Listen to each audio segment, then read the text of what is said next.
Fechar os seus olhos. A Bíblia nos ensina o caminho para sermos cheios do Espírito Santo. Ela diz que nós devemos entoar a Ele cânticos de louvor e de adoração. Então levante as suas mãos e cante a Ele um pouco mais. Se você fala em línguas estranhas, eu aconselharia você agora a orar em línguas estranhas.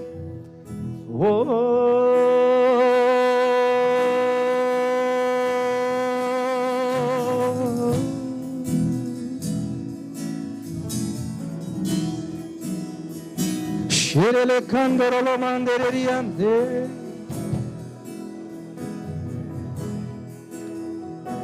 Shekenderele mandarala mandorolo bababayai.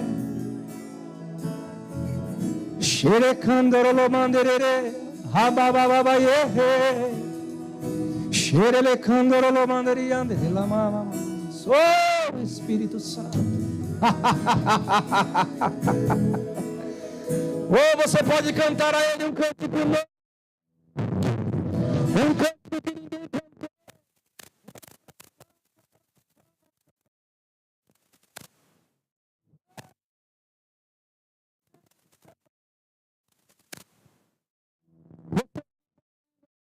Cante línguas. Deixa o rio de Deus.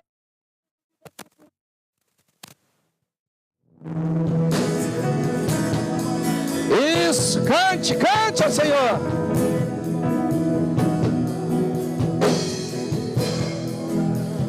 Isso, aleluia.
A Bíblia fala, no livro de Efésios capítulo 5, em primeiro lugar ela começa com uma advertência, dizendo: olha, não vos embriagueis com vinho. O que a Bíblia quer dizer com isso? O ambiente que o vinho cria não é um ambiente que produz o que os céus gostariam de produzir. Não é um ambiente que produz aquilo que Deus gostaria de produzir. Não é um ambiente que Deus gostaria de estar presente. Mas só tomamos esse conselho a partir do momento que temos a consciência de que somos dele e para ele vivemos. A partir do momento que nós tomamos a consciência de queremos viver e agradar a ele. Mas o Senhor não nos chama apenas para algumas questões de proibição ou de advertência, mas ele nos chama também para algumas questões de mergulhos mais profundos. Ele diz: olha, eu não estou tirando de você simplesmente algo, mas estou te dando um conselho melhor. Se você se embriagar da minha presença, se você se permitir ser embriagado da minha presença, então simplesmente você vai criar em você, e onde você estiver, uma atmosfera onde eu posso me mover, onde eu posso ser o que sou e fazer o que eu quero fazer. É muito importante nós entendermos isso. Ontem nós aprendemos que o Espírito Santo está dentro de nós, e o que nós temos que fazer é criar esse ambiente. De que forma? Permitindo que o rio de Deus que está dentro de nós jorre. Tudo que você vai experimentar de Deus já está dentro de você. Já está dentro de você. E quando você começa a interagir com o Senhor, interagir com a presença dele que está dentro de você, interagir com a glória dele que está dentro de você, interagir com a verdade dele que está dentro de você, você vai mergulhando nos rios mais profundos em Deus. Então a proposta de Deus aqui esta noite: embriagai-vos do vinho de Deus, embriagai-vos do vinho dos céus. De que forma? Dando a ele louvor.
Espírito Santo, muito obrigado por ter o prazer de fazer de nós a sua habitação, de fazer de nós a sua casa preferida, de fazer de nós o lugar onde o Senhor desejou, desde antes de todas as coisas serem criadas, habitar.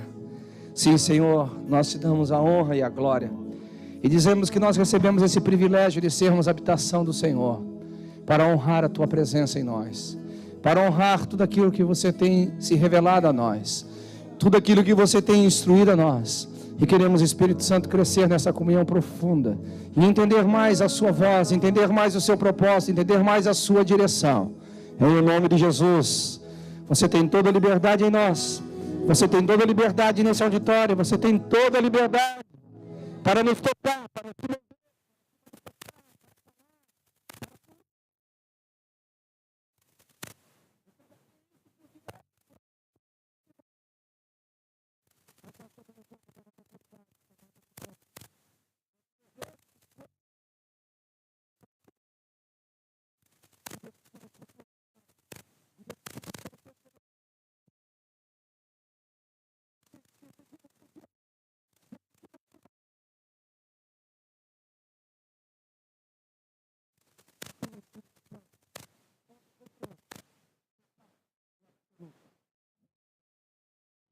Amém?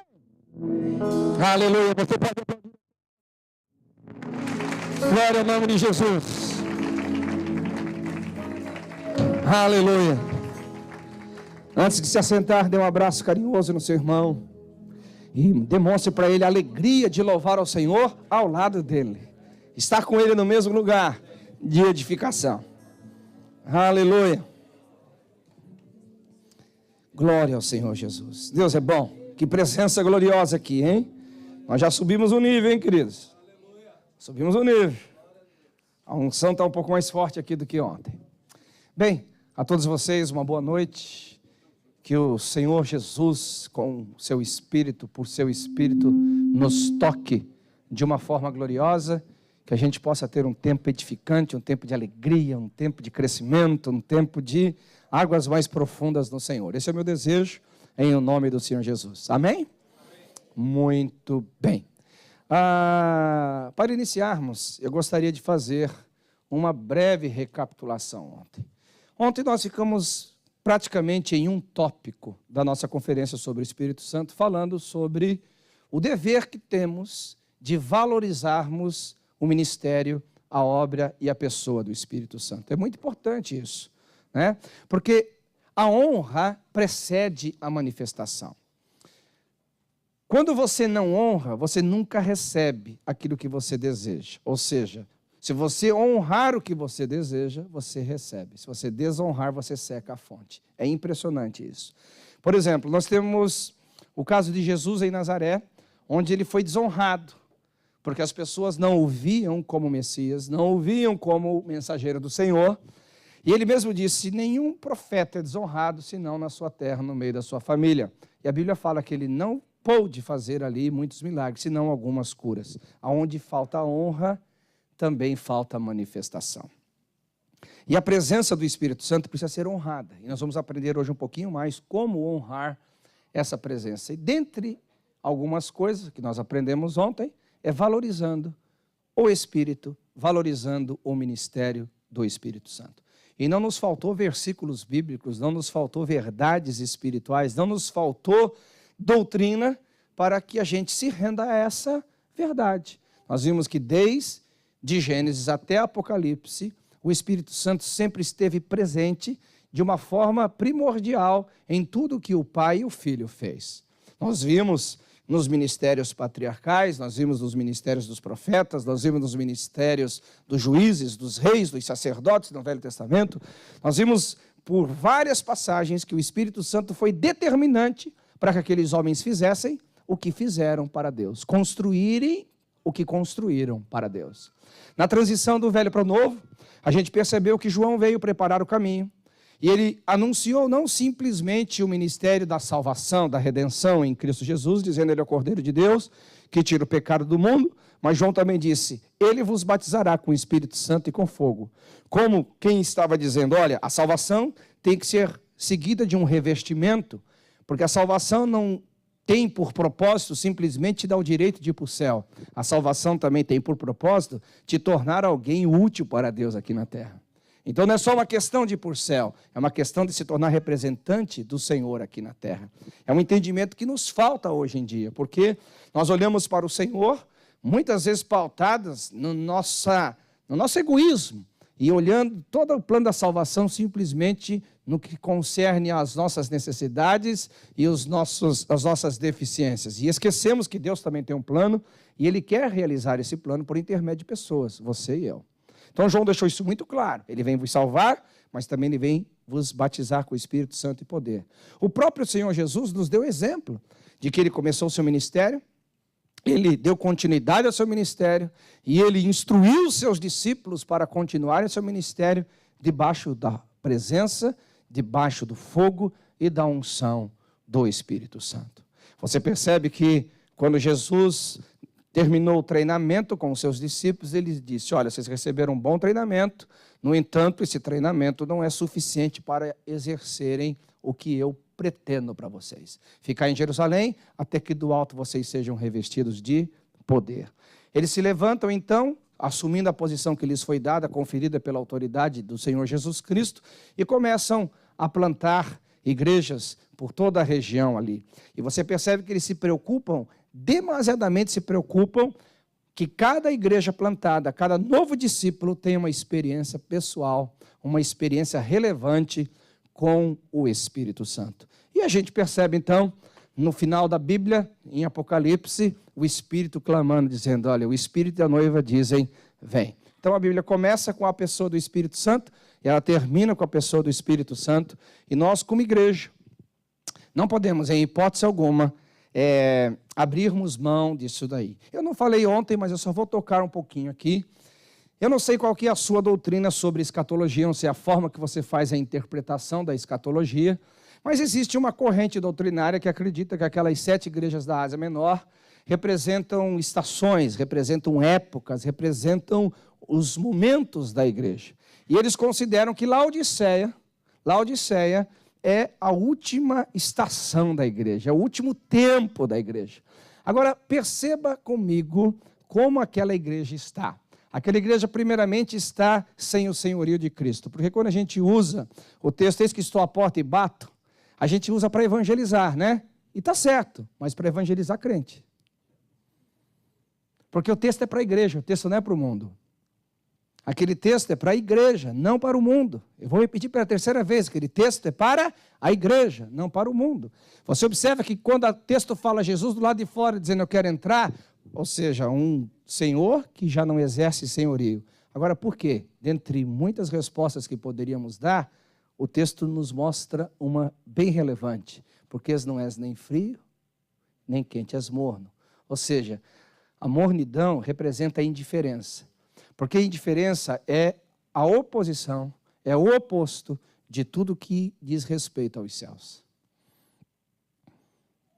Então nós temos que parar para pensar sobre isso. Como que nós estamos no nosso relacionamento com o Espírito Santo? Porque, na minha opinião, você pode pensar diferente, eu te dou o direito, desde que você continue me amando. Amém? Porque a gente pode pensar diferente e não se odiar. Concorda comigo ou não? Eu, pelo jeito, não estou muito seguro disso aqui, não. Está seguro aí, pastor Paulo? Não estou muito, não. Estou com medo aqui.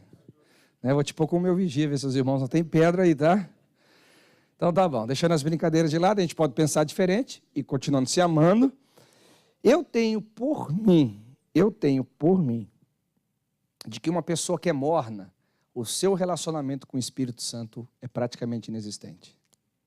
Ela pode se relacionar com a religião, ela pode se relacionar com um sistema de culto, ela pode se relacionar até com o movimento de uma igreja local, mas isso não significa que propriamente ela está se relacionando com a pessoa do Espírito Santo. Sabe, queridos, eu vou dizer uma coisa muito forte, eu espero que vocês continuem me amando com isso. Quem já entrou aqui num estábulo onde tinha vacas algum dia na vida? Levante as mãos. Ou bastante. E num estábulo não tinha cavalos, quem já entrou aqui, levante a mão. Ok. Você saiu de lá mugindo? Não, né? Com certeza não. Então não é porque você entrou na igreja que você também sai um crente. Não é porque você entrou num ambiente onde o Espírito está que você automaticamente já aprendeu a desenvolver relacionamento com Ele. Isso é algo que você tem que construir.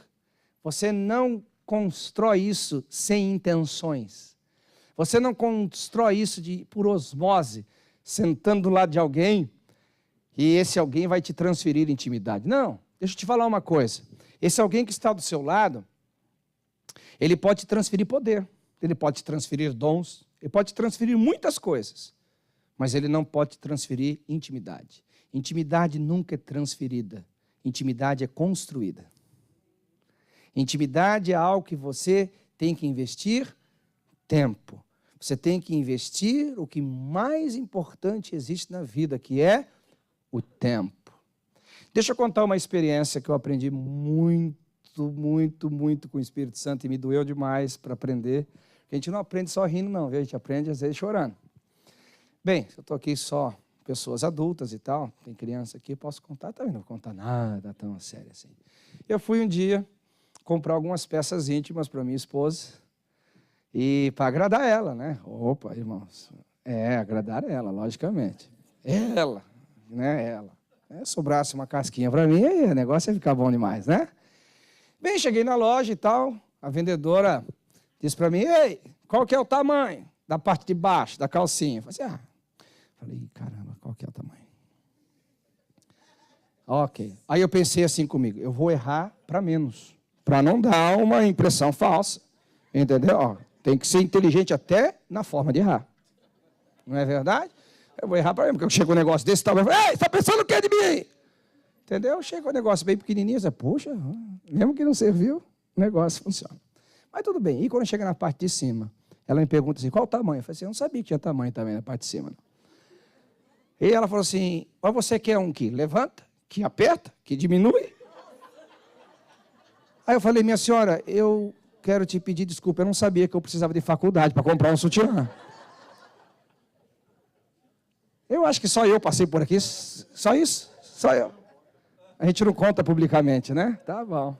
Ok. Bem, comprei a parte de baixo, a parte de cima, levei para casa e tal, tranquilo.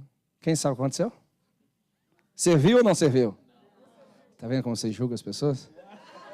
Vocês são muito julgadores, mas tudo bem, vou perdoar vocês. Mas vocês acertaram, não serviu. Não serviu. A questão é a seguinte, queridos. É que passou toda essa história. Aí um dia Deus perguntou para mim, quanto tempo você está casado? Na época eu estava ali, acho que uns 8 anos de casado, assim, 7, 8 anos de casado, por aí. Aí o Espírito Santo falou uma coisa para mim assim, e fez uma pergunta. Marcelo, você poderia dizer que você não conhece a sua esposa mesmo, depois de 8 anos de casado? Eu falei assim, não, eu conheço ela. Ok. E por que você não sabe as medidas dela?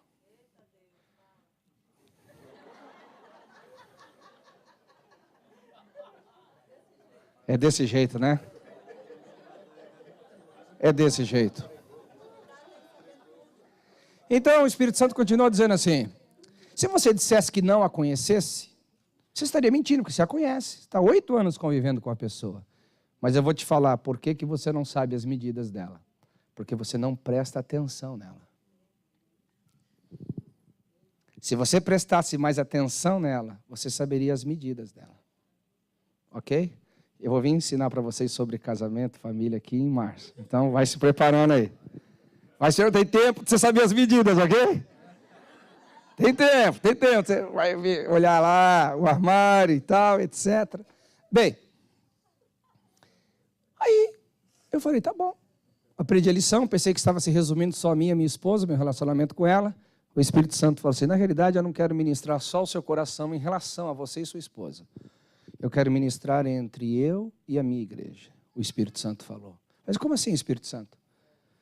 O Espírito Santo assim, há muita gente dentro da igreja que nasceu de novo há 5 anos. Quem nasceu aqui há 5 anos atrás de novo, diga amém. Quem nasceu há mais de 10 anos atrás de novo, diga amém. Quem nasceu há mais de 15 anos atrás de novo, diga amém. Eu vou parar por aí para não revelar a idade de vocês, tá? Então essas pessoas que nasceram de novo há 15 anos atrás, 10 anos atrás, 5 anos atrás, eles têm a minha presença residente dentro deles por todo esse tempo. E como que eles ainda se relacionam comigo como se não me conhecessem? O fato não é que eles não me conhecem. O fato é que eles não prestam atenção em mim. Eles não valorizam a minha presença residente dentro deles. E eles agem como se eu fosse assim um Deus que sai e volta, sai e volta. Ele faz coisa boa, eu venho. Eles fazem coisa ruim, eu saio. Eles oram, eu venho. Eles deixam de orar, eu saio. Eles estão na igreja, eu venho. Eles estão fora da igreja, eu não existo. Então eu quero que você comece a ensinar o meu povo a respeito da consciência da minha presença. A consciência de que eles são habitação permanente. Que eu estou com ele todos os dias. Quando o Senhor Jesus disse, eu estarei com eles todos os dias até a consumação dos séculos, ele está falando sobre mim, sobre a minha pessoa, sobre o meu ministério, sobre eu estar com o povo, eu estar com a igreja, eu estar com os redimidos. E eu percebi, queridos, que é um fato, como nós, na maioria das vezes, não temos a consciência plena da habitação dele dentro de nós. Não temos a habitação plena de que ele é aquele que reside conosco todos os dias, até a consumação dos séculos. Só tem uma forma do Espírito Santo sair de uma pessoa depois que ela nasceu de novo. Porque é possível? Sim, é possível. No momento que você comete o pecado contra o Espírito Santo. Esse pecado é chamado blasfêmia. E fique muito tranquilo, irmão, que você não cometeu, porque senão você não estaria aqui, tá bom? Então, bem tranquilo. Tá? É um pecado muito difícil de se cometer. Porque se peca contra o Pai tem perdão, se peca contra o Filho tem perdão, mas se pecar contra o Espírito Santo não haverá perdão. A única forma do Espírito Santo sair de dentro de uma pessoa é quando ela não se tornar mais uma pessoa que vai para o céu. Então nós temos que parar para pensar sobre isso e valorizar mais este, que é a terceira pessoa da Trindade, que está com você todos os dias. Todos os dias. Todas as horas, todos os momentos, inclusive quando você erra, inclusive quando você não ora, inclusive quando você falta na igreja, inclusive quando você não dá dízimo. Eu tenho dúvida, mas é tudo bem, ele fica, estou brincando. Ele está com você todos os dias. Porque nós temos que pensar que o relacionamento do Espírito conosco não é só uma questão passional, não é só porque ele nos ama, simplesmente isso. Ele nos ama, fato inquestionável. É porque o Espírito Santo é proposital. Proposital. Nós temos que crescer no entendimento do seu propósito.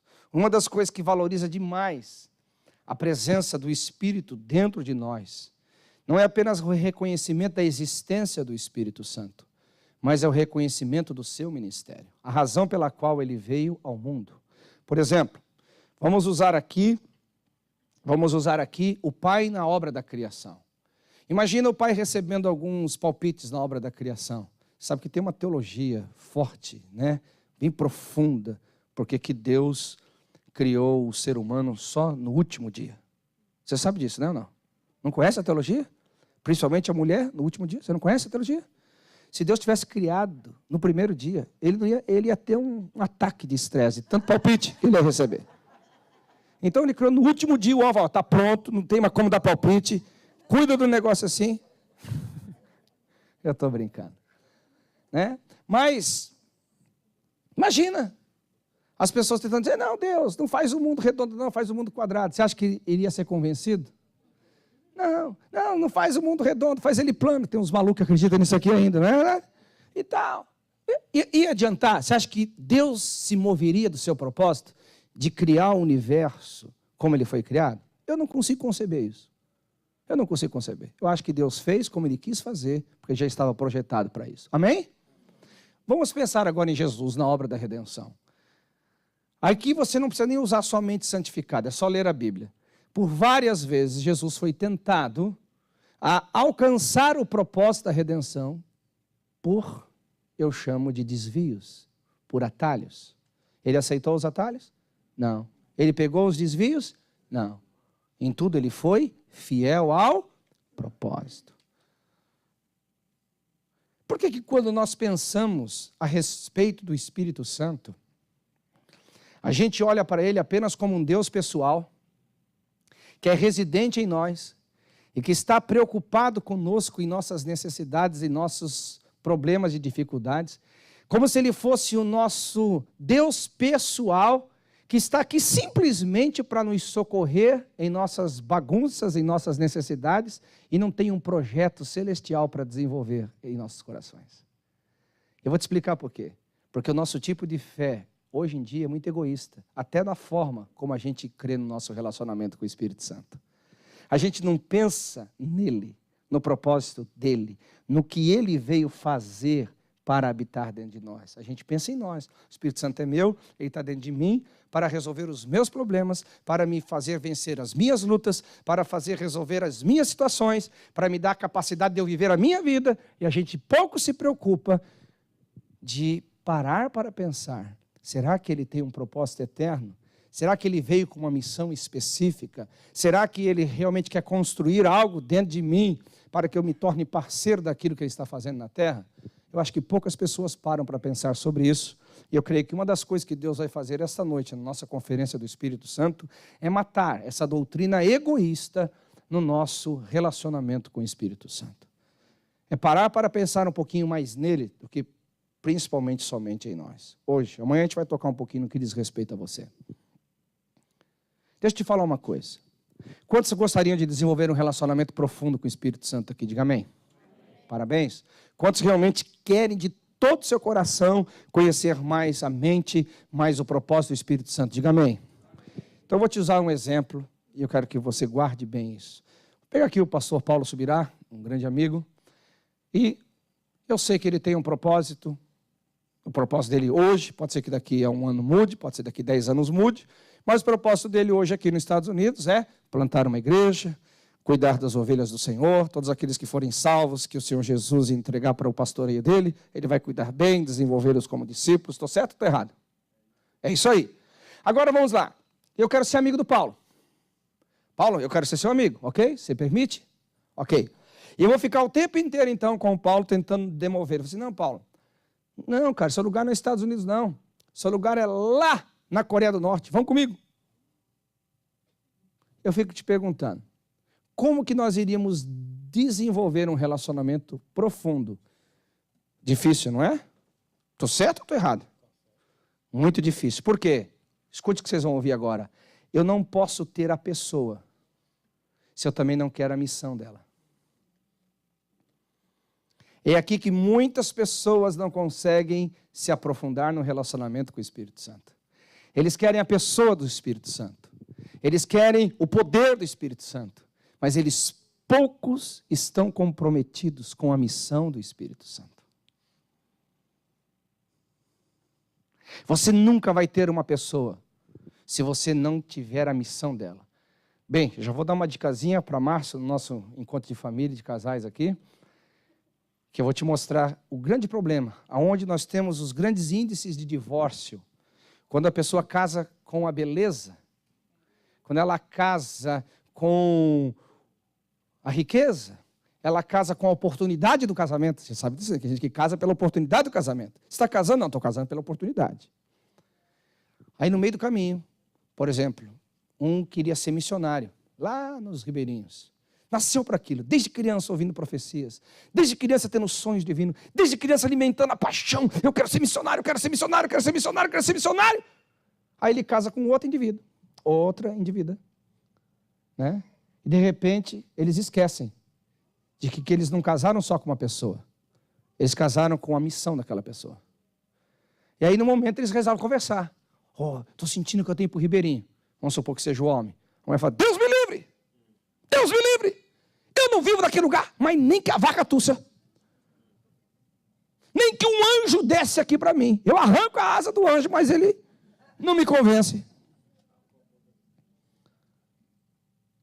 O que nós vamos ter aqui? Um conflito de propósito. Se esse conflito não for resolvido, facilmente o divórcio está instalado. Quantos concordam? Diga amém. Aplicando isso para o nosso relacionamento com o Espírito Santo. Por que nós pensamos que o Espírito Santo está dentro de nós? Simplesmente para nos ajudar no que diz respeito à nossa própria vida. Por que nós imaginamos que o Espírito Santo não tem uma vontade própria? Ele não tem um ministério que foi designado a ele para desenvolver em nós e através de nós. Porque a nossa teologia é egoísta. Porque a nossa forma de enxergar o reino dos céus é egoísta. A gente pensa que o ser humano é o centro do universo, quando é totalmente ao contrário. Se tem um centro do universo, ele é chamado Jesus. Porque por ele e para ele foram criadas todas as coisas. E uma das missões do Espírito Santo é nos revelar a respeito de Jesus. Se você pega, por exemplo, João, capítulo 15, 14, 15 e 16, você vai observar o que Jesus falou. Olha, quando eu for, eu vou enviar um outro Consolador. E quando ele vier, ele vos ensinará todas as coisas e vos fará lembrar todas as coisas, porque ele há de receber de mim. Então o Espírito Santo, a primeira coisa que eu tenho que entender, olha para os meus olhos aqui, por gentileza. O Espírito Santo não tem um ministério pessoal. O ministério do Espírito Santo é cristocêntrico. O ministério do Espírito Santo é revelar Jesus, é revelar o propósito de Jesus, é revelar a graça de Jesus, é revelar o poder do nome de Jesus, é revelar o poder do sangue de Jesus, é revelar o poder da redenção de Jesus, é revelar o sacerdócio eterno de Jesus, é revelar tudo aquilo que Jesus é, tudo aquilo que ele fez e aquilo que ele propõe continuar fazendo por intermédio da igreja. No momento em que eu e você não entendemos esse ministério do Espírito, que é cristocêntrico e não antropocêntrico. Pastor, que palavra difícil é essa? Vai orando em línguas que você recebe a interpretação. Aleluia. Não estou brincando. Cristocêntrico é aqui fundamentado, centralizado em Cristo. Antropocêntrico é quando está fundamentado, centralizado no homem. O ministério do Espírito nunca foi antropocêntrico. O ministério do Espírito nunca esteve voltado em primeiro lugar ao homem, mas sim a Cristo.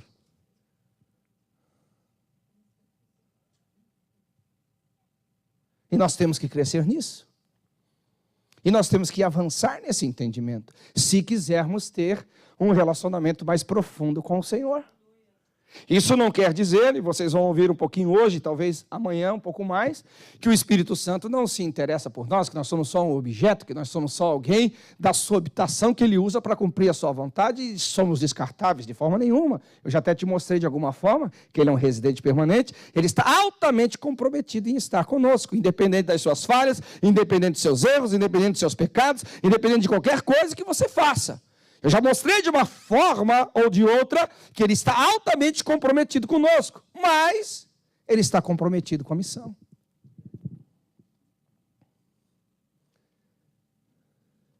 Uma das coisas que a gente não entende é como que funciona a Trindade. Como que funciona a Trindade? Por exemplo,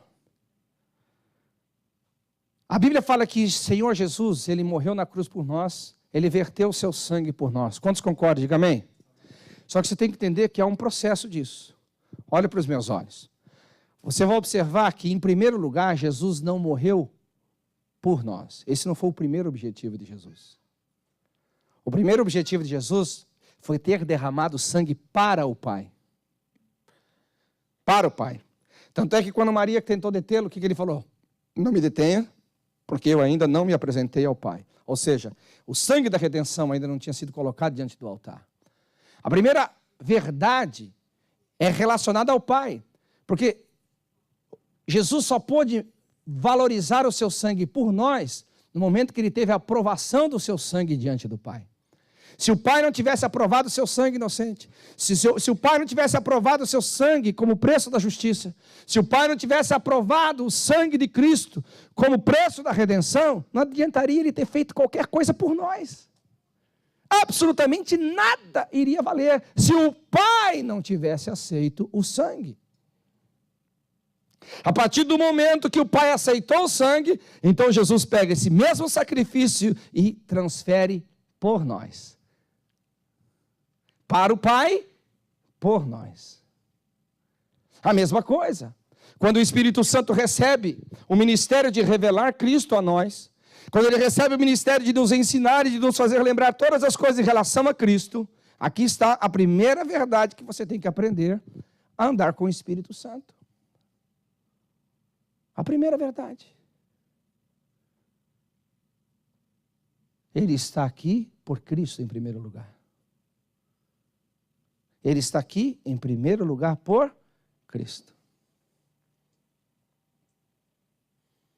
Segunda verdade. Cristo tem um propósito. E você vai observar que ele deixou muito claro a respeito do ministério do Espírito Santo. João capítulo 16 diz o seguinte: quando ele vier, ele convencerá o mundo de pecado. Esse é o ministério do Espírito Santo. Aqui é a segunda grande verdade para você desenvolver um relacionamento com o Espírito Santo. Qual que é o grande objetivo do ministério do Espírito Santo aqui em revelar Jesus? É revelar o propósito do derramamento do sangue. Quando Jesus derramou o sangue para o Pai, foi por que razão? Por causa do pecado. Não foi por causa do pecado? O pecado que nos traz as paz estava sobre ele. Ou seja, aqui nós vamos aprender uma primeira verdade. Escute bem, isso vai fazer a diferença na sua vida cristã e no seu caminhar com Jesus e com o Espírito Santo. Existem algumas doutrinas erradas por aí dizendo que Deus não tem problema com o pecado. É mentira. Eu vou te provar de uma forma conceitual. Se Deus não tivesse problema com o pecado, ele conviveria com a soberba de Satanás lá no céu. Como ele teve problema com o pecado, ele expulsou o capiroto de lá. Quem está comigo aqui? Ah, Deus não tem problema com o pecado? Lógico que tem problema com o pecado. Se ele não tivesse problema com o pecado, ele conviveria com o pecado de Adão e Eva do paraíso e não teria expulsado eles de lá.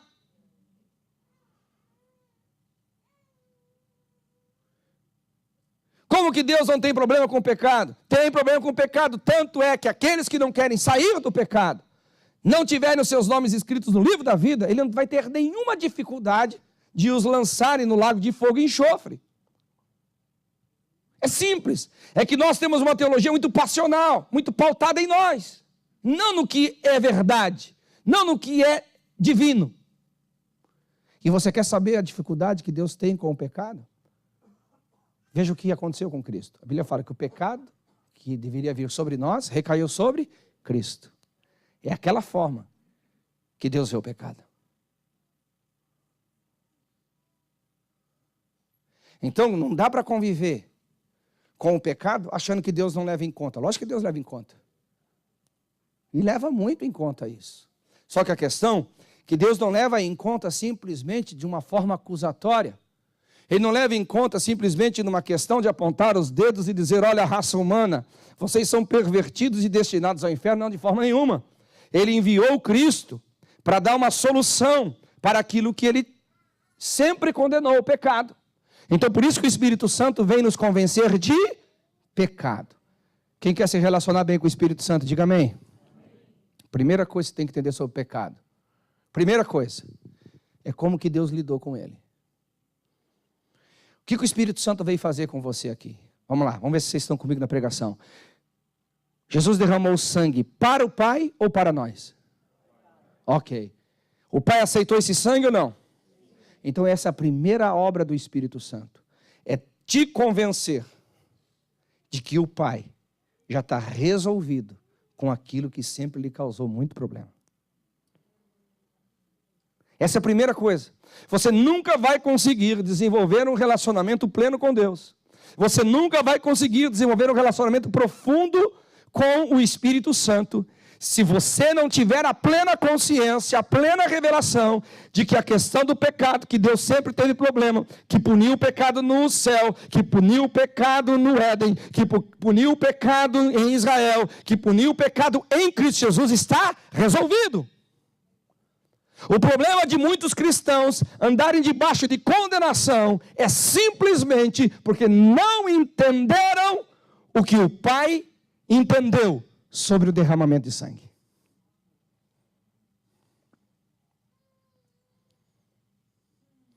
Por que vocês estão me olhando assim? Esse é o ministério do Espírito Santo. Ele vem te convencer e dizer assim: Maurício, Paulo, Vanderlei, você tem que ter a plena consciência de que para Deus, para o Pai, está resolvido essa questão que lhe causou muitos problemas. Não há mais nada no coração do Pai que não esteja resolvido em relação ao pecado. Nada, absolutamente nada. Isso te dá o quê? Paz. Paz para com Deus. Por que nós não temos paz para com Deus? Porque nós também não temos convicção plena, porque nos falta um relacionamento mais profundo com o Espírito Santo, para que Ele nos revele o valor do sangue para o Pai.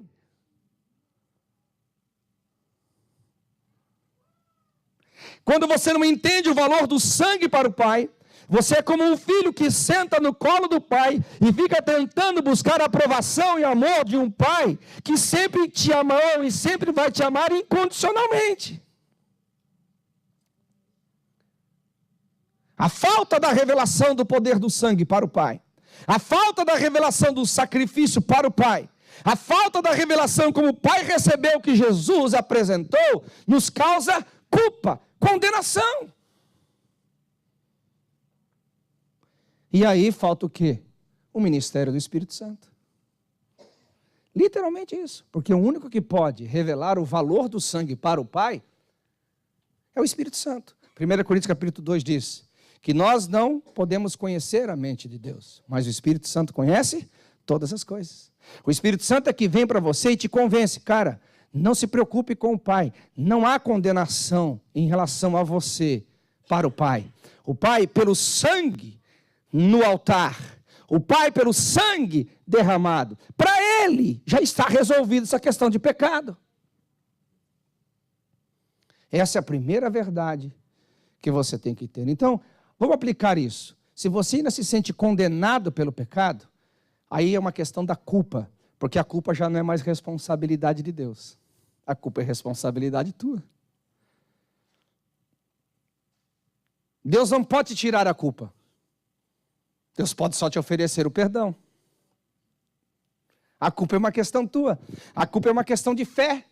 Se você se sente culpado pelo que você fez, se você se sente culpado pelos seus erros, se você se sente culpado pela sua forma que você viveu a vida, isso demonstra que o Espírito Santo ainda não pode te convencer do valor do sangue no altar da redenção que está lá no céu.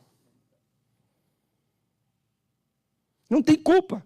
Nenhuma condenação há para aqueles que estão em Cristo Jesus. Não tem mais condenação.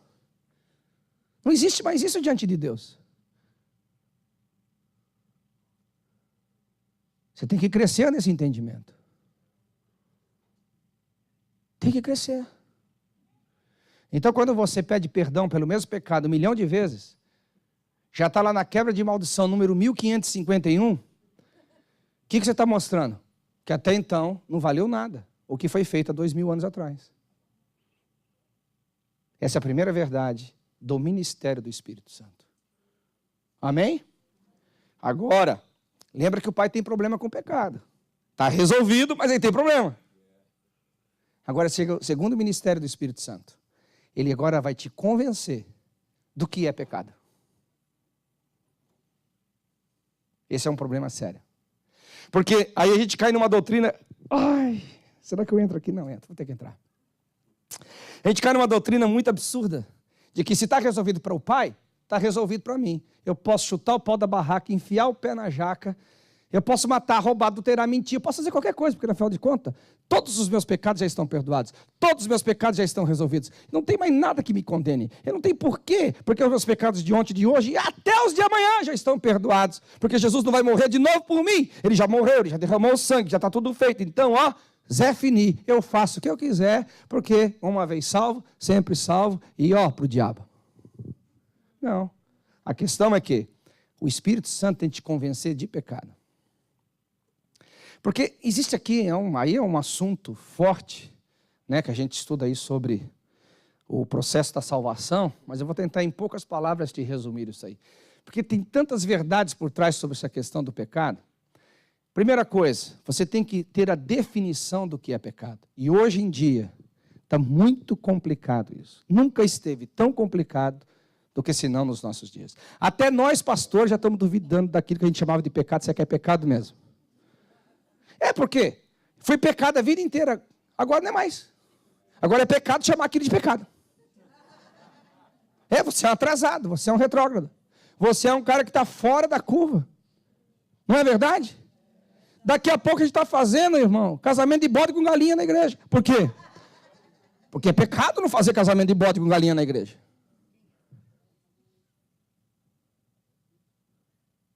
Porque, na realidade, a referência das pessoas não é mais Jesus. A referência são elas mesmas.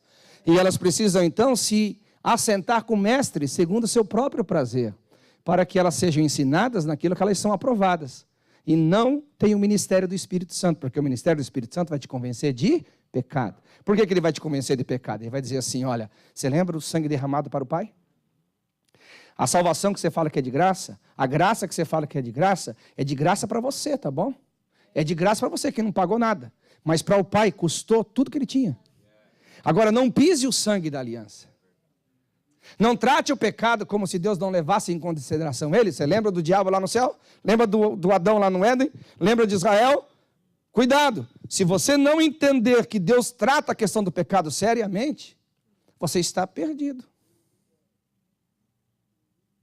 Então ele tem que te convencer de pecado. Então, por exemplo, vamos lá. Em 1 Coríntios nós temos uma lista, em Apocalipse temos outra lista. A Bíblia fala de alguns pecados ali. Vamos lá, me diga alguns pecados que estão lá. 2 pelo menos, vai, 2. Os feiticeiros. Os feiticeiros, vai acontecer com eles o quê? Vai pro lago de fogo. Está com medo de falar? Fala mais forte com essa voz de trovão aí. Lago de fogo, aleluia. Falou assim, igual assembleiano agora. Lago de fogo, aleluia. Outro pecado, vamos lá. Adultério. Os adúlteros não? O reino dos céus. Os afeminados não vão entrar no reino dos céus. Os assassinos não vão entrar no reino dos céus. O que Deus está mostrando aí? Então escute bem. Os medrosos. Deixa eu tentar usar uma ilustração aqui. Vamos supor que essa caixa aqui pese 1.000 quilos, tá ok? 1.000 quilos. Aí o pastor Vanderlei fala assim, Marcelo Jamal, levante essa caixa para mim. Levante essa caixa para mim.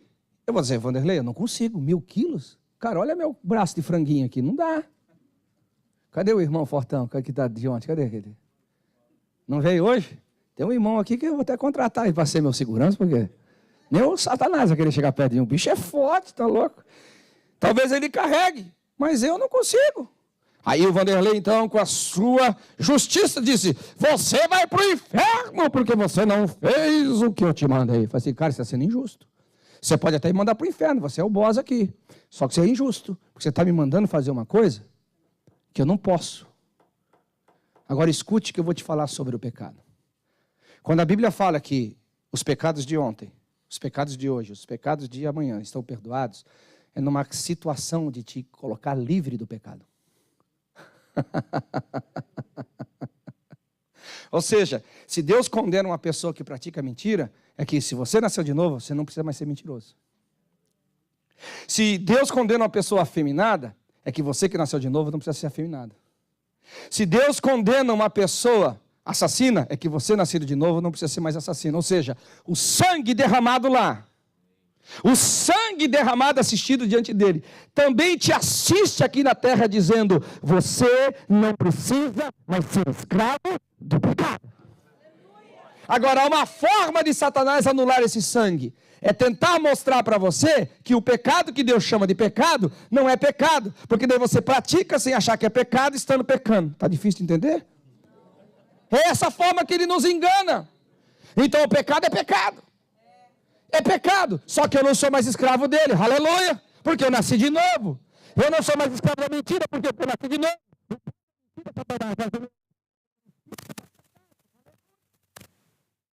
Então eu não posso cair num engano dizer, não, é fraqueza, mentira. Não, tudo que tirar para o inferno não é uma questão de fraqueza, no mínimo é de natureza.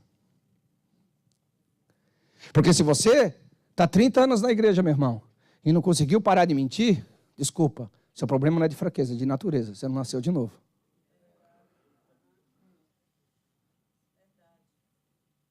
E se você não nasceu de novo, faltou um ministério na sua vida, o ministério do Espírito Santo que convence o homem.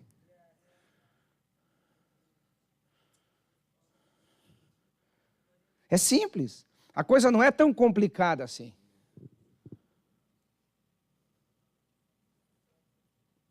Então, nós chegamos aqui, eu juntei 2 processos aqui para ficar mais claro para vocês. Ele nos convence de que o Pai aceitou, então diante do Pai a gente está resolvido. Só que o Pai vai pedir um preço por esse sangue derramado, ou seja, você tem que agora ser livre. Porque deixa eu te falar uma coisa, irmão. Se o Pai aceitasse o sangue e agora liberasse geral, eu vou te dizer uma coisa. Eu mesmo apontaria o dedo para Deus e dizia assim, olha, você foi a pessoa mais injusta. Por que você fez esse barraco todo? Pôr o Satanás para fora lá do céu. Esse barraco todo para colocar Adão para fora do Éden. Esse barraco todo permitir que Israel fosse para a Babilônia, fosse escravo. Esse barraco todo de permitir que a gente se sentisse condenado a vida inteira. Simplesmente agora para liberar geral, a gente pode fazer tudo e não tem mais problema nenhum. Se não tiver problema nenhum, já deixa desde o começo. Agora, porque põe esse peso de nós, pode deixar tudo igual. Eu estou tentando mostrar para vocês a nossa incoerência de crença.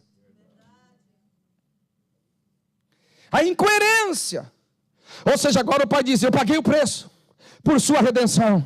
Eu paguei o preço por aquilo que você não podia pagar. Eu te dei aquilo que você não poderia obter. O que foi? Pagar o preço.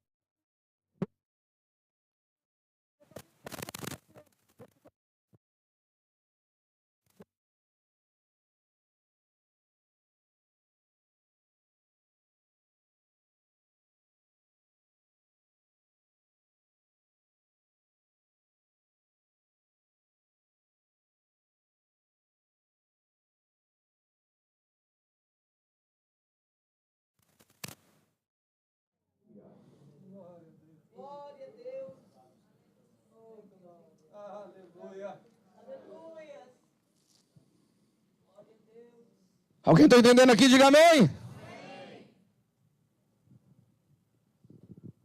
Eu posso andar em vitória contra o pecado. Pastor, você está pregando a impecabilidade? Não. Mas eu posso.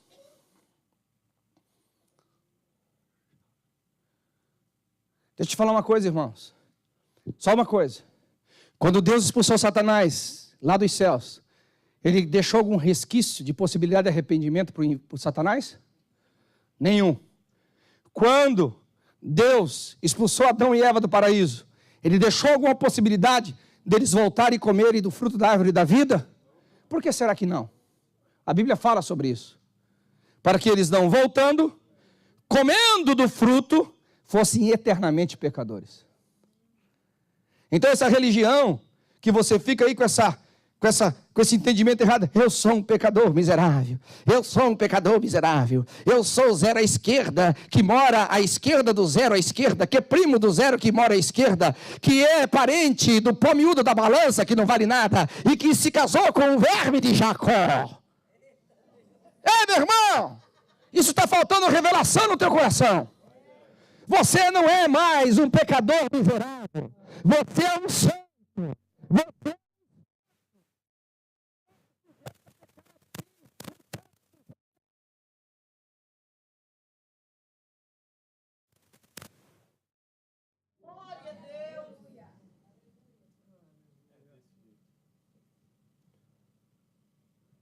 Por que você está me olhando assim?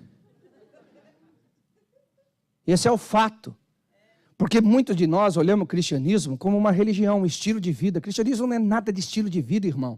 Estilo de vida você escolhe ser hippie, hipster, dark. Você escolhe ser o esculhambado que for, ou o bonitinho que seja. Você escolhe estilo de vida de cada um. Cristianismo não é estilo de vida.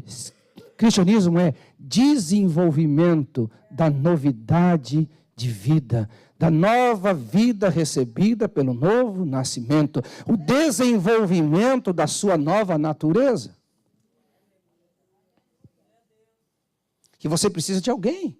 Sozinho você não vai conseguir. Você precisa de alguém. Por isso que Deus te mandou o Espírito Santo.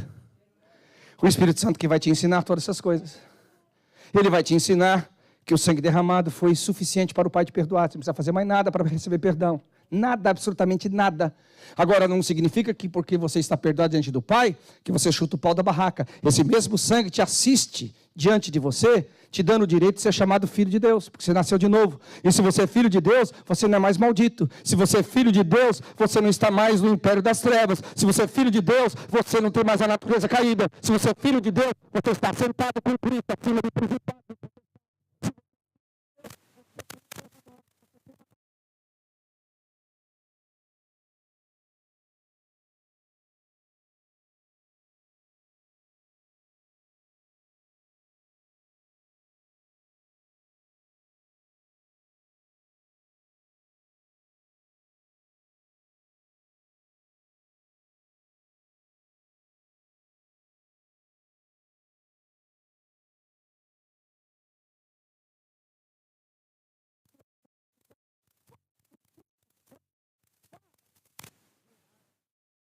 Dentro de você. Não tem como. É impossível. É impossível.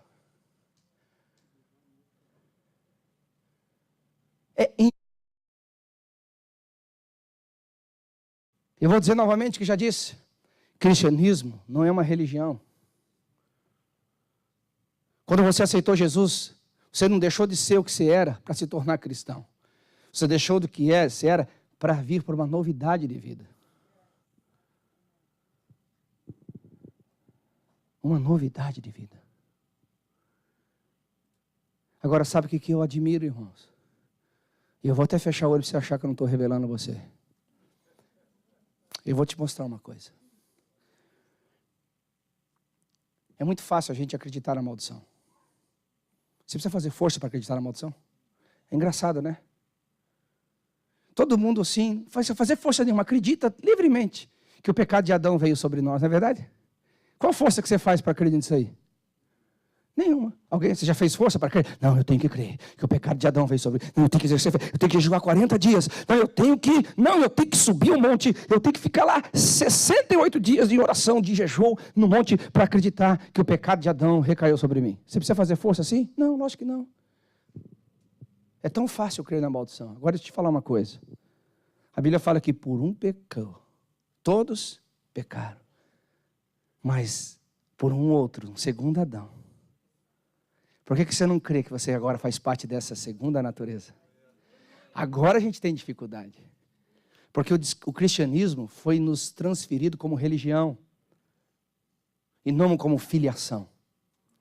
E não como direito de uma nova vida. Você tem que crer que você é filho de Deus. João 1,12, todos quantos receberam, deu-lhes o direito de serem feitos filhos de Deus. Deus gerou filho amaldiçoado. Gerou filho escravo. Ele gerou filho derrotado. Ele gerou filho pecador. Por acaso Cristo é ministro da injustiça? Ele é ministro do pecado? Não, então por que a gente fica se chamando de pecador miserável? Por que isso? Falta-nos revelação, entendimento, que só a pessoa do Espírito Santo pode nos dar. Só Ele pode nos fazer isso e tornar real. Porque eu estou olhando para os olhinhos de vocês aqui, eu estou vendo assim um monte de minhoca saindo da cabeça de vocês. Mas eu estou vendo assim, as minhocas atômicas, ela sai correndo, você não consegue mais pegar ela. Porque talvez para muitos isso aqui é novidade que eu estou falando. Porque a vida inteira vocês foram ministrados talvez de uma forma diferente. Agora, eu não estou pregando a impecabilidade. Porque deixa eu te falar uma coisa. O primeiro Adão foi tentado? Ou não? Foi ou não foi? Caiu? E o segundo Adão? Foi tentado? Caiu? Você nasceu de novo do primeiro ou do segundo Adão? Então, aprenda uma coisa. Mesmo tendo nascido do segundo, você está sujeito às mesmas tentações. A questão é que a gente não admite que Cristo poderia ter errado. A gente não admite isso. É uma teologia falsa. Cristo poderia ter errado. Cristo poderia ter pecado. Cristo poderia ter falhado na sua missão. Porque ele veio em carne. Enquanto você estiver em carne, meu irmão, enquanto você estiver em carne, você vai estar sujeito à tentação. Agora, pastor, quando vier a tentação, eu tenho que chutar o pau da barraca e enfiar o pé da jaca? Não, porque a mesma palavra diz, e o Espírito testifica com a palavra, dizendo que não haverá tentação maior do que a gente possa suportar.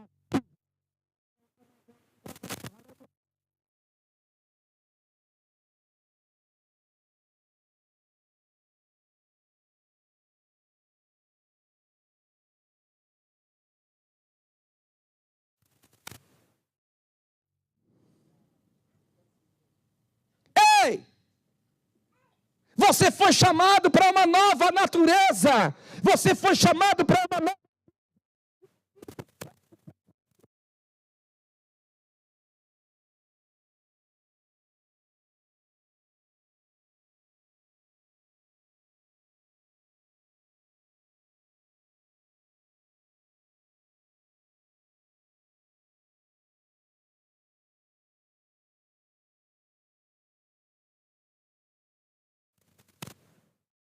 Deixa ele construir esse novo homem dentro de você. Deixa ele construir.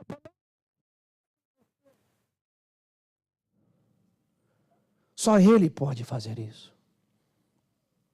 Só ele pode fazer isso. Quem está comigo aqui, diga amém. Oh, aleluia. Aleluia. A questão, queridos, é que só nós sairemos do ambiente da tentação. Só sairemos do ambiente da tentação quando recebermos o corpo glorificado. Enquanto em carne, você está sujeito à tentação. Agora eu vou te dar alguns exemplos aqui, presta atenção. Por acaso aqui, quem aqui foi um idólatra, mas daqueles idólatras mesmo assim, de rachar o coco? Levanta a mão aí, deixa eu ver. Ó, algumas pessoas, ok? Deixa eu te explicar, fazer uma pergunta. Por acaso, quantas vezes vocês foram tentadas? Né? Ainda estão sendo tentadas hoje. Eu vou voltar, eu vou adorar ali o ídolo, eu vou adorar ali o pau. Quantas vezes foi tentada por isso? Se hoje chegasse para você, fazendo o papel de Satanás aqui, só faz de conta, tá, irmã? Vigia aí na terra, hein? Eu tenho espírito de revelação, eu consigo... Vamos lá, o papel de Satanás. Ei, adore lá o santo isso, adore lá o santo. Qual a dificuldade que você teria de dizer, não quero, porque eu sei que há um só Senhor. Você teria que fazer alguma força para isso? Teria? Não. E você? Nenhuma. Por quê? Olha só, você foi estabelecida em uma verdade. Ele é o Espírito da verdade. Quando você é estabelecido numa verdade, automaticamente acaba a tentação.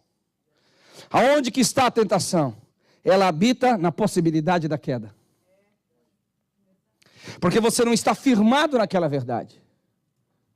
Você não está firmado naquele conceito. Porque a Bíblia fala que a tentação, ela não vem de fora para dentro, no sentido de criar a tentação.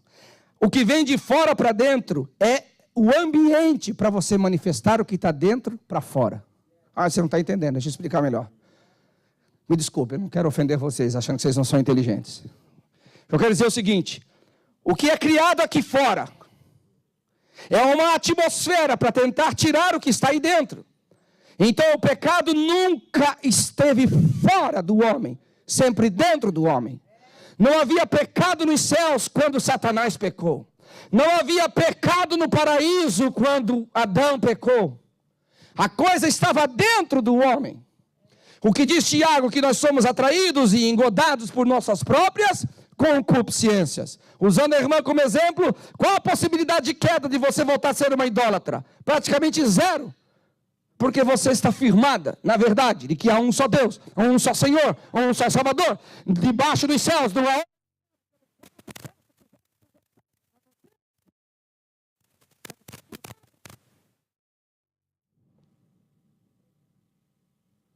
Não há nada dentro de você que está em dúvida com relação aos ídolos.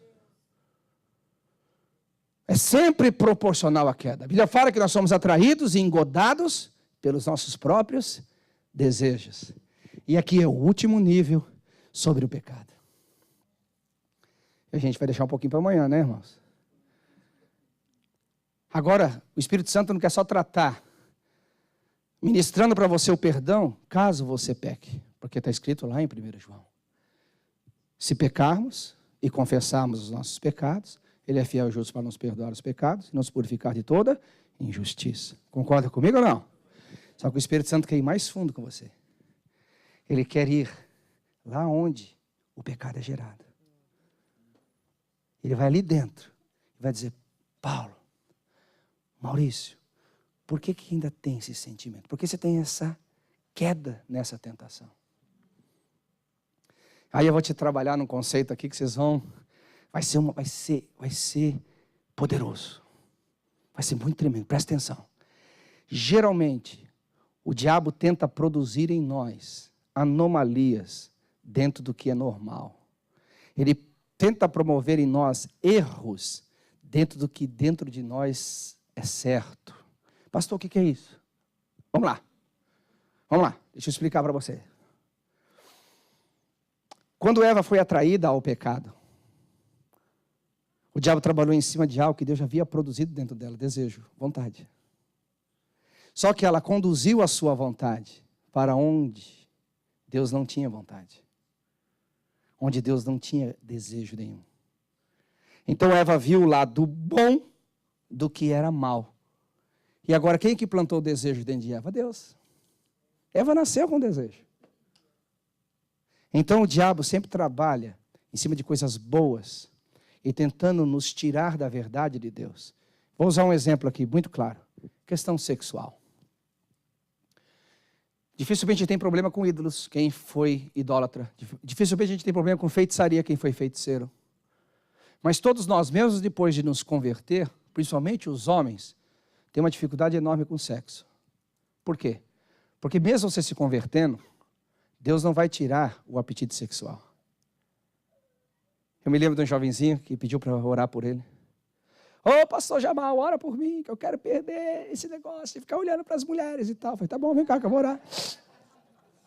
Vou orar. Aí cheguei para ele, coloquei a mão sobre ele e falei assim, você quer essa oração, irmão? Vou orar por você, tá?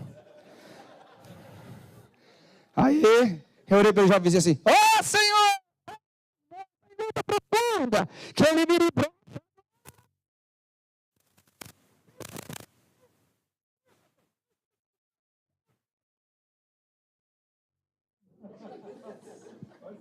Faz comigo não, nem casei ainda. Falei, irmão, só tem uma forma de você não desejar mais. É o desejo de ser matado aí dentro. Não, pastor, não foi isso que eu pedi, não. Então, deixa eu te falar uma coisa, irmão. A Bíblia fala assim, se você não consegue se conter, case. Aí vem o casalzinho para pedir conselho. Pastor, eu vou casar, porque eu amo. Eu falei, ama não, irmão. Você quer outra coisa. Eu não estou conseguindo me conter. Mas deixando as brincadeiras de lado, o que o diabo faz? O diabo tenta trabalhar dentro de uma coisa que é tua. Deus te deu. A libido é tua. Faz parte da sua vida. Você vai, espero eu, morrer pensando naquilo. Espero que aquilo não morra antes de você. Alguém recebe essa profecia aqui? Uns 2, 3, né? Ok. Mas é fato. É fato. Agora o que você tem que fazer? Escuta comigo. Na escola do Espírito, repita comigo. Na escola do Espírito, existe a disciplina. O que diz Hebreus capítulo 12? Todos quanto o Pai recebe por filhos, Ele disciplina.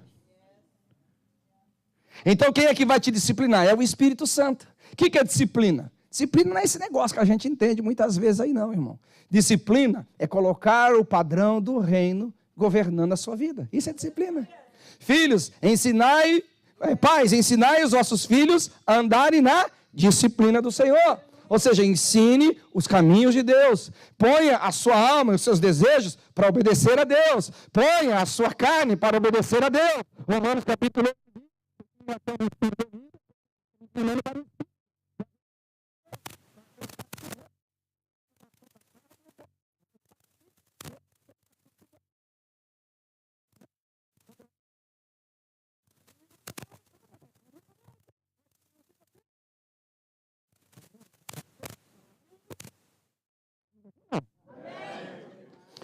a gente, às vezes, quer ser santão demais, irmão. Eu estou orando tanto em línguas que nem mais penso daquilo. Por isso que a sua esposa está reclamando lá no consultório pastoral. Você está orando demais em língua, irmão. A gente santifica onde Deus não quer santificar. E a cabeça da gente começa a ficar perturbada. Eu estou usando um exemplo. Um exemplo. Quer ver outro problema que a gente tem muito com dinheiro? Por que a gente tem problema com dinheiro? Porque, irmão, antes de você nascer, você já estava gastando dinheiro. Ah, você não sabia disso? Ah, você não se lembra porque não era teu o dinheiro que você estava gastando. Era o dinheiro do teu pai, que estava comprando berço, que estava comprando colchãozinho, estava arrumando quartinho. Antes de você nascer, você já estava gastando dinheiro dos outros. Pré-natal. Aí você nasce. Aí quando nasce, meu irmão, aí você já está acostumado a gastar. Você fala, vamos gastar mais. Aí vem a conta para valer. Aí você passa a vida inteira gastando dinheiro. Aí depois você morre. Para morrer, gasta dinheiro. Tem uns que não gostam de gastar o dele, põe na conta dos outros, põe na conta dos vivos. Não é assim? Aí, depois que morre, está enterrado, tem que gastar dinheiro. Porque tem que pagar a taxa do cemitério, ou tem que pagar a taxa do seu quadrado. Depois que foi exumado, pega o osso, põe no seu quadrado. Tem que ficar pagando, a vida inteira tem que pagar. Só tem uma forma do condenado não gastar mais dinheiro. Queima o cara e joga assim.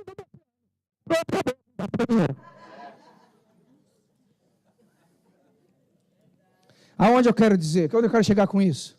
Que a vida inteira você vai ter dificuldades se você não aprender a ser controlado pelo Espírito, com o dinheiro. Sexo, dinheiro. Qual outra possibilidade de queda do homem? Poder. Por que a gente tem problema com o poder? Porque o homem foi criado. E a primeira manifestação de Deus com o homem, depois que ele estava vivo, foi dar a ele poder. Você nasceu para ter poder. Você nasceu para governar. Aqueles que estão em Cristo Jesus reinarão em vida mediante o Espírito Santo. Você nasceu, meu irmão. É tua natureza mandar. As mulheres sabem muito bem disso. É sua natureza. Você não está fazendo nada mais do que você foi nascido para fazer. Você nasceu para empreender. Você nasceu para ser cabeça. Você nasceu para estar por cima. Você nasceu para governar. Aleluia! Você não crê, meu irmão? Fica tudo para mim. Eu vou mandar em todo mundo aqui. Aleluia! O homem nasceu para isso. Qual é o problema de Satanás? É distorcer o valor do governo. O diabo sempre vai trabalhar em questões que são intrínsecas à natureza humana. Você não tem como tirar o sexo. Você não tem como tirar a necessidade do dinheiro. Você não tem como tirar do homem o governo. Então ele vai tentar distorcer essas questões que são intrínsecas. Ou seja, não tem como arrancar de você. A única forma de você vencer é andando no Espírito. Declamando a raba vasante de cara la mãe. Checando a rabla vasante de cara la mãe de corias. Checando roble viasante de queria la mãe. Chocando reble viasas de queres. Vou usar o exemplo de José para o sexo. José tinha tudo. Tudo. E quando a mulher de Potifar, a Patife, tentando fazer patifaria, tentando fazer com que José também se tornasse um patife, qual foi a palavra dele? Meu irmão, a Bíblia fala, escute bem, que ele saiu nu. É que o negócio já estava quente. A coisa assim chegou ao toque, não de pecado. Porque como que você vai arrancar a roupa de um cara? Porque está me olhando assim. Você vai sair correndo de uma tentação nu na rua, sendo que não aconteceu nenhum climazinho aqui. É difícil acreditar nessas coisas, né? Você nunca pensou nisso, está me achando um pecador. E perdoar meu pecado. Lê o texto, ele saiu nu. Ele saiu nu. Nu não é pelado. Não, uma frente e uma atrás. Ele tinha um calção, alguma coisa que eles usavam por baixo, tá bom? Mas o que eu quero dizer é o seguinte. Não é que José foi se rendendo, não é isso. Quer dizer que José, ele foi exposto a uma situação de que há uma barreira de proteção. Foi ter dito assim, olha, o meu Senhor, escuta bem, o meu Senhor me colocou sobre o controle de tudo isso daqui. Tudo isso daqui. Tudo. Mas quando ele fala assim, porém, o meu Senhor, o meu Senhor, o meu Senhor, não me deixa tocar em você. Havia uma consciência de senhorio. Você não peca porque você deixa de ter vontade. Você não peca porque você tem um Senhor. É muito profundo isso. Porque a gente acha que você agora, porque vai andar no Espírito, não vai ter vontade. Você vai ter vontade. Só que você vai dizer o seguinte, eu tenho um Senhor. Sabe o que ele diz? Não. E se ele disse não? É não. Continua com a vontade? Não. Continua com a vontade? Não. Continua com a vontade? Não.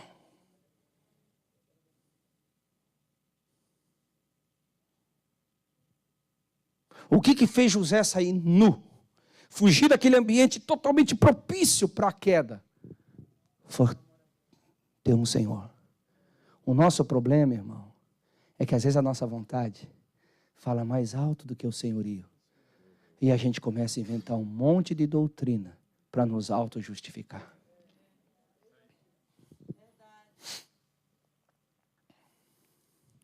Ao invés de você caminhar para Deus e aprender a andar em vitória, você vai inventando um monte de doutrina para te justificar no erro. O problema é que a gente não quer pagar o preço por viver a liberdade. José, para viver a liberdade em Deus, teve que ir para a prisão. A gente não quer pagar o preço para ser livre do pecado. Não é um preço salvífico, é um preço de submissão ao senhorio. Os climas, as possibilidades de quedas vão sempre existir enquanto você estiver em carne. Enquanto você estiver em carne. A questão é você receber a disciplina.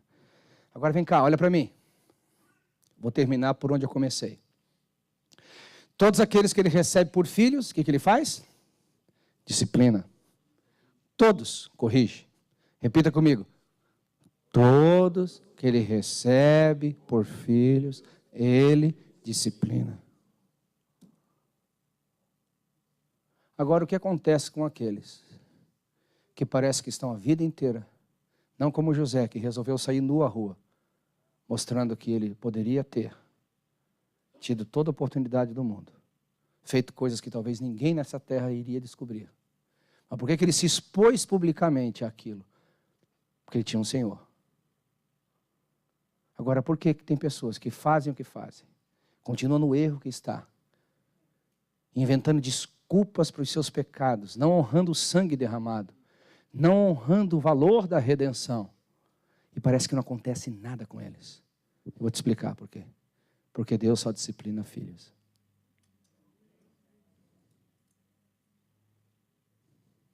Então, meu querido, se você não tem andado em vitória contra o pecado, e escrachadamente você vive o pecado, escrachadamente, deliberadamente você vive o pecado, é sinal de que o Espírito Santo não te convenceu de que você pode ser uma nova criatura. E se você não obedecer esse primeiro ministério do Espírito Santo, como que você quer ir mais fundo? Se ele não conseguiu nem te levar ao arrependimento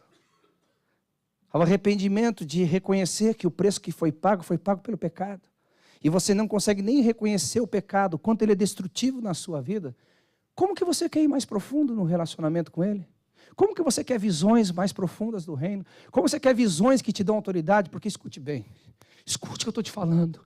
Toda visão promove uma verdade, e toda verdade te dá autoridade. Como que Deus vai te dar autoridade se você nem foi livre daquilo que te mantém escravo?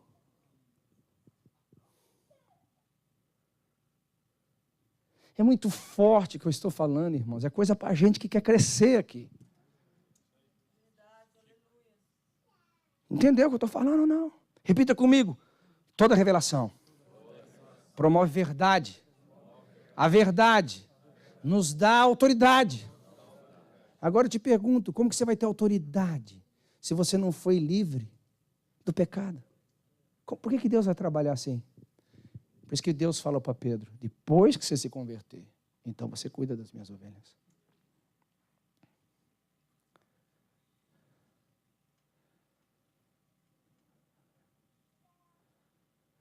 O nosso problema, irmãos, é que a gente anda muito com o Espírito Santo.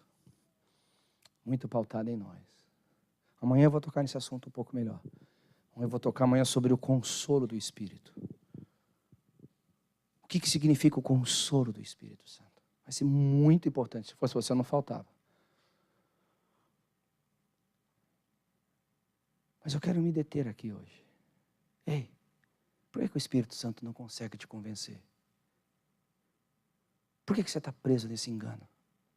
Nessa mentira? Por que você está inventando desculpas, chamando isso de fraqueza? Seja o que for, querido. Não estou falando por revelação, não. Estou falando porque eu sei dos pecados que pode acontecer numa raça humana. Pornografia, mentira, adultério, fornicação. Ei.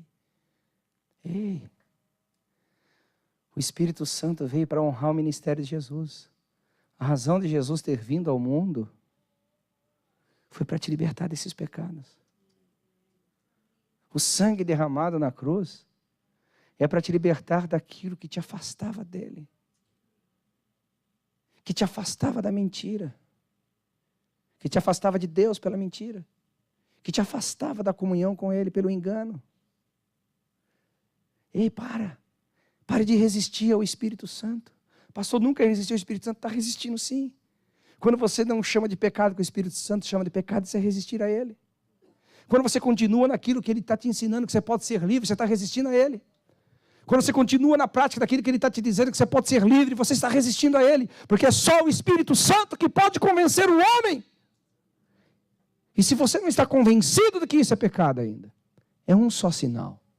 O Espírito Santo não está podendo exercer o primeiro ministério dele, para revelar a primeira grande característica do ministério de Cristo, que é nos dar o direito de sermos livres do poder do pecado.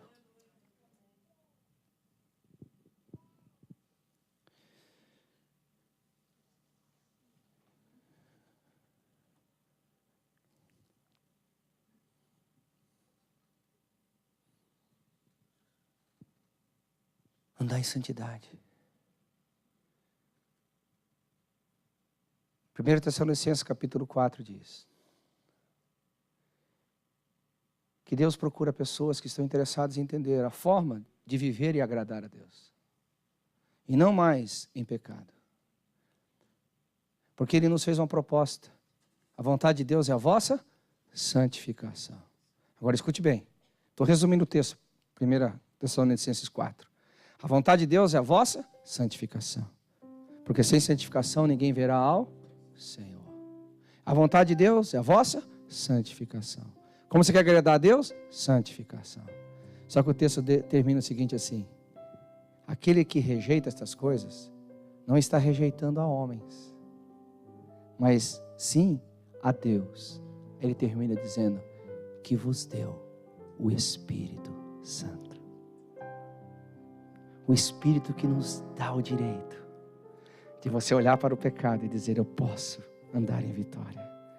De olhar o convite do inferno e dizer assim: eu não preciso aceitá-lo, porque eu não sou mais devedor à carne, eu não sou mais devedor a este mundo, eu estou morto para o mundo e o mundo está morto para mim. Eu morri para estas coisas e estou vivo para Deus. Eu penso agora nas coisas que são de cima, eu penso nas coisas que são dos céus, e eu faço morrer a minha natureza carnal, porque há em mim esse poder da nova natureza, há em mim esse poder do Espírito Santo que produz santidade dentro de mim. Eu termino dizendo, escute bem.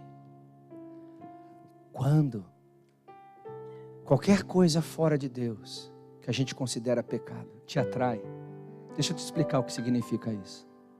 Olha para mim. Quando aqui fora te atrai, olha como Deus ouve isso lá nos céus. Deus, você não é suficiente. Eu preciso de algo a mais. É por isso que ofende, por isso que o pecado ofende Deus. Quando Eva escolheu o fruto da ciência do bem e do mal, o que ela disse para Deus? Deus, a árvore da vida não é suficiente, eu preciso de algo mais. Quando Acã não resolveu sacrificar os despojos ao Senhor, o que ele quis dizer? Deus não é suficiente, eu preciso de algo a mais. E quando você busca qualquer coisa fora do padrão de Deus, para te satisfazer, para se sentir feliz, para se sentir bem, para se sentir agradável,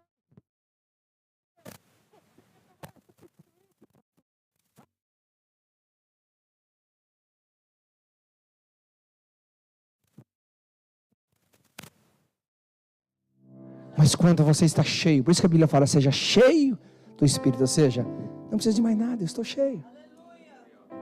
Deus me satisfaz, Deus é meu tudo, e nele eu tenho suficiência, nele eu tenho realização, nele eu tenho regozijo,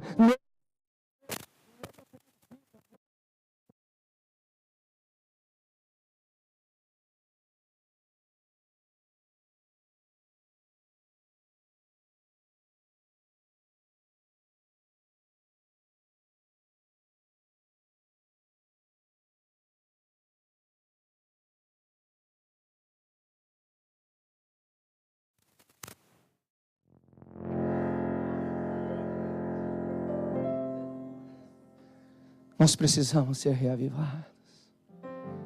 Será que você pode ficar em pé no seu lugar? Gostaria que o Ministério de Música viesse aqui. Eu não vou fazer o convite para você abandonar o pecado não, mas você sabe que você precisa. Eu não vou te expor aqui na frente, mas você sabe que você precisa chamar algumas coisas de pecado aí. E começar a tratar isso diante de Deus. E convidar o Espírito Santo, o grande Consolador, para te ajudar nisso. Porque escute, não é só você que quer um relacionamento mais profundo. Ei, olha, escute, perceba, não é só você.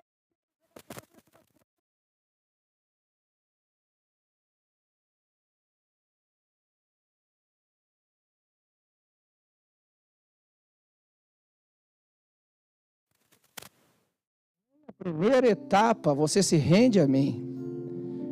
Nem o primeiro passo, você se rende a mim. Como que a gente vai mais profundo? Vinde a mim. Deixa eu te curar. Deixa eu te sarar.